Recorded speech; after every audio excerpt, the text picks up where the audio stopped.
Okay, so complete transparency here. I am not great at drawing backgrounds. I struggle with them, and so I don't necessarily want to do my background. I would like to maybe use some assets from something that I'm generating in some other way. And so for that, let's hop into another thing to look at here. As we had talked about earlier, there are too many tabs open. There are all these texture sites, right? So we saw Polyhaven earlier in the 3D videos. And Polyhaven is a place where you can get all these texture assets, right? So let's look at something, let's say like this marble cliff. Like that's a kind of neat looking one, right? Now here's the thing, that mixed with our alien is going to look like it's going to clash, right? That does not feel like the same world. So because of that, I'm going to try to make this look a little bit more cartoony, and I guess it's worth mentioning, as we've mentioned in the past, I am working in vector here, right? These are vector lines. I can zoom in infinitely. They're always going to stay crisp, right? And that's opposed to a raster image, like a JPEG or a PNG, which is made up out of a bunch of pixels, right? So what I'm going to do is I'm going to take some of these texture images here. Let's see which one I want to start with. Actually, I'm going to start with this one here, which is just sort of the example image. I'm going to right click on this, save image as, and I'm just putting this, looks like in my documents folder or something like that. It's a WebP, but I think it'll still work. Hit save. And I'm going to try to convert this into a vector image. Now, just a note, there are lots of tools that use AI to do this, to like generate that. And that's a whole other discussion on like the ethics of that and those sorts of things. I do think if you use AI generatively in any way, the right thing to do is to actually to say that in the piece. Like generative AI was used in the creation of this. It's actually part of ETSU's policy that you have to do that.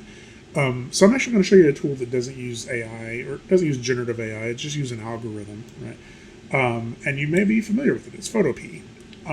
Photo-P is sort of a free Photoshop tool. And so I'm going to open up that image we just downloaded in Photo-P, Marble Cliff, open. And so we have this image in here, and under images, we're going to go to images, vectorize bitmap. And so this is going to take this raster image, and it's going to try to create a vector version of that, right? Now, right now, it's doing a pretty poor job of it, and it's because it's got almost too much information in here. Now, there's a couple of neat tools built into it. I can click the coloring book mode, and it gives me something like that. That's not terrible, but not necessarily what I'm going for.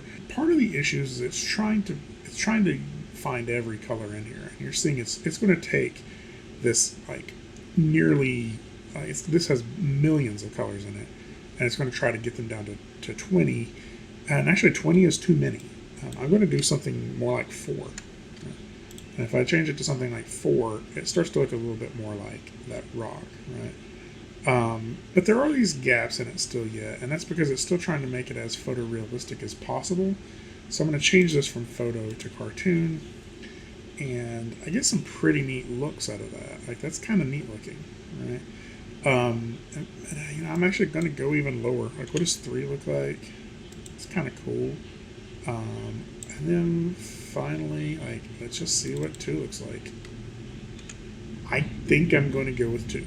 Because if I'm being honest, my alien character is not very detailed, right? He doesn't have a whole lot of like texture to him. So 2 colors may actually make sense. Now, I'm not going to worry about the color too much. Oh goodness, I've lost it in my infinite number of tabs here. So whenever I got that, I'm just going to hit OK. And so it's going to convert it to this. So now I need to get this back into Harmony. Now, let's talk about another thing really quick before we do that. Pixabay. Pixabay is a royalty-free image site that you can use. And I will say, like, some of these images actually were generated by AI. You have to kind of keep your eye on that. But if you look up stuff like stars in here, you're going to find a lot of stuff that's actually just public domain images of stars, right? And some of these are a little too much, right? Like that one's kind of neat, right? But like that's ridiculous. So none of that's, some of this may work. I may decide to use this one or this one as a nice, like, simple one. All right, so let's say we're going to use this as our star map. I can create a free account. You don't actually have to, but I usually do. I'm just going to download the large version of this. And go ahead and keep that in here. And so now I have a couple of images, or I have one image that I want to import in here. And then let's do that one first. Let's actually do our stars first. So I'm going to go to File, and I'm going to import images. And so you'll see that I can choose an image. I don't know what the original settings on this probably look a little different. I'm going to go to Browse. I'm going to go to my Downloads folder, and I think it was this one. Open.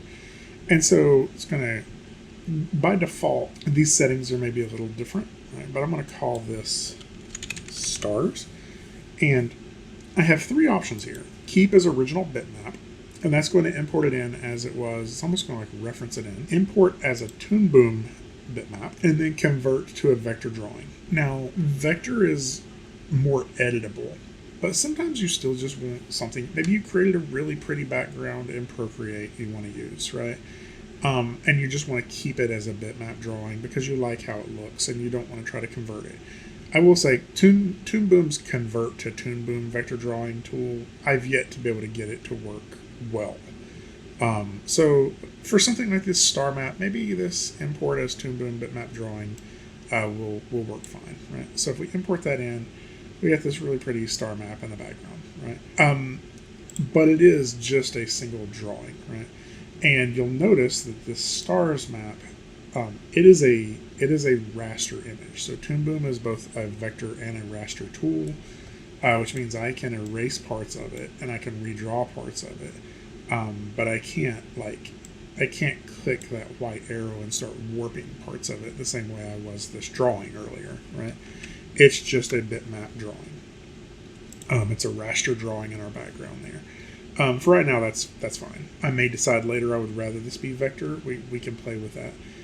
But what I am looking at when I made this here, this is made up out of, let me see if I can see my layers here somewhere. There, layers. This actually made vector paths for each of these shapes, right? And that's what it's going to import in. All of these are very similar to those shapes we were creating in Toon Boom, right? So if I go to File, Export As, I'm going to choose PDF. I'll say also SVG is another vector format, but PDF seems to work better in this workflow. So we're going to PDF and just go ahead and say Save. I'm going to go ahead and put it in the same place here, Marble Cliff 5. And then back in Toon Boom, I'm going to go to File and then Import, and I can choose a vector file down here. And then I can go in here and find my Marble Cliff and open it and hit, let's do, let's just call this ground and hit OK. And it's going to bring this in, and you'll see that what it brought in was a whole bunch of little shapes, and I can actually manipulate those shapes if I needed to. So these are the two different ways that we can bring things into Toon Boom from other programs. And so we'll talk a little bit more about how to sort these here in a bit and what we're going to be doing with them in order to get a full environment.